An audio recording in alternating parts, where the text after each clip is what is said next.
Episode के शुरुआत में हमें फ्रीरेन के पुराने समय को दिखाया जाता है जब वो फ्लामा के साथ एक जंगल में चल रहे थे। तब फ्रीरेन पूछती है क्या ये अनफेयर है। फ्लामा कहती है कि तुम्हें बासल्ट का आखिरी सांप याद है जो कि एक डीमन है। फ्रीरेन कहती है कि वो एक मॉन्स्टर है जो कि इंसानों को ही खाते हैं। तब फ्लामा कहती है कि हाँ वो लोग एक मॉन्स्टर है जो कि बात भी कर सकती है और इन डीमंस का ऐसे ही नेचर होता है।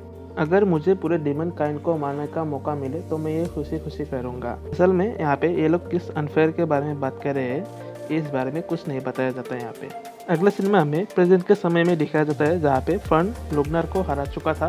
तब लुगनर जख्मी होकर बोलता है कि तुम सही हो, फ्रीरेन यहाँ से भागी नहीं, वो ओरा से लड़ने के लिए गई है। पिछली बार हमें पीछे हटना पड़ा हीरोज की वजह से, पर इस बार उसके सुरक्षा के लिए कोई हीरोज नहीं है। फ्रीरेन हमारे लिए अभी भी खतरा है पर ओरा की माना उससे ज़्यादा है। फ्रीरेन अगर सीधा उससे लड़ेगी तो ज़रूर हार जाएगी। फर्न कहती है कि वो जीतेगी, वो कभी भी डिमंस के साथ सीधा नहीं लड़ी। अगर वो लड़ रही है तो फिर उसे उसने ट्रिक किया और वो उसे ज़रूर मार देगी।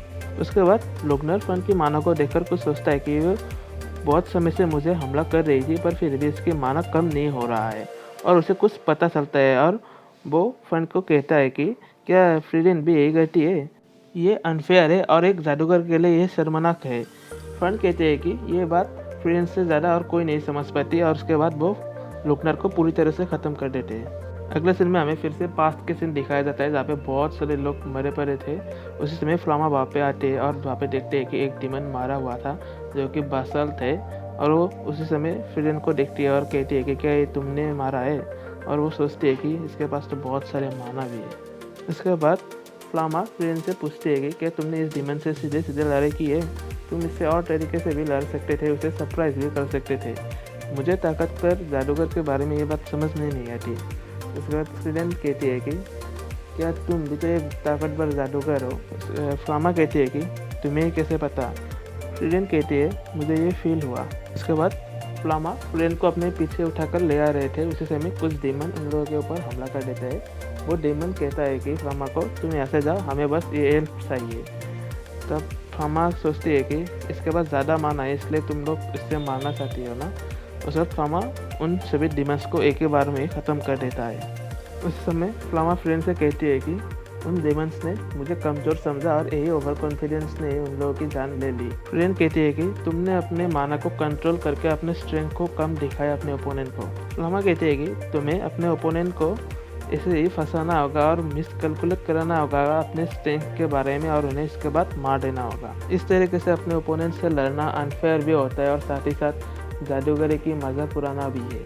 अगले सीन में हमें फ्रेंड को ट्रेनिंग कर रहा दिखाया जाता है।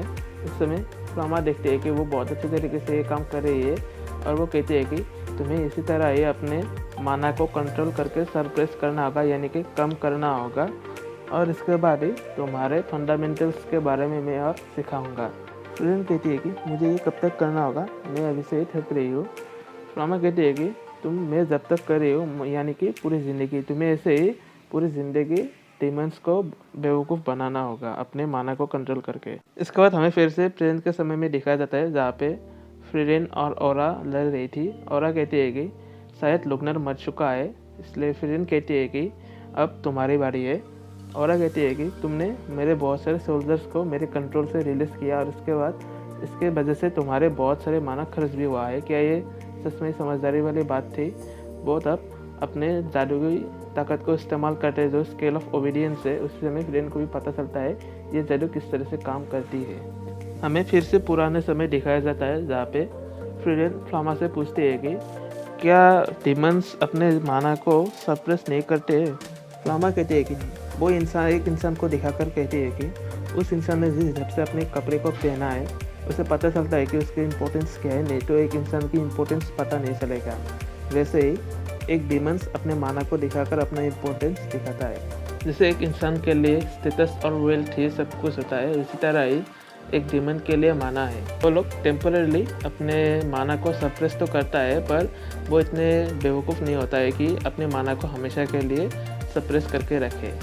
एक डीमन कभी भी उन लोगों को सम्मान नहीं करता जिसके माना कम होता है, इसलिए जिसका पास माना ज़्यादा है वो अपने माना को दिखाना ही पड़ता है। वो अपने माना को कम दिखाएंगे तो उसको सम्मान नहीं मिलेंगे। जितना वो लोग ताकतवर होता है उतना ही वो लोग अपने माना को दिखाता है। उन लोगों के लिए अपने माना को सप्रेस करना उन लोगों के लिए कोई बेनिफिट नहीं देता।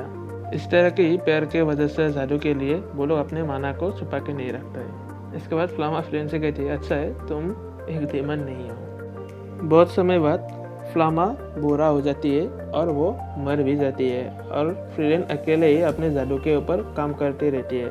और 1000 सालों बाद हिमेल और बाकी के लोग फ्रीडेन से मिलते हुए देखा जाता है। तब हिमेल कहते हैं कि तुम एक ताकतवर जादूगर हो।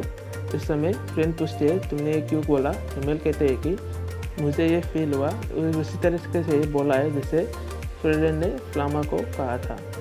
उसके बाद हमें फिर से प्रेजेंट के समय में देखा जाता है, जहाँ पे औरा और फ्रीडेन के बीच लड़ाई हो रही थी।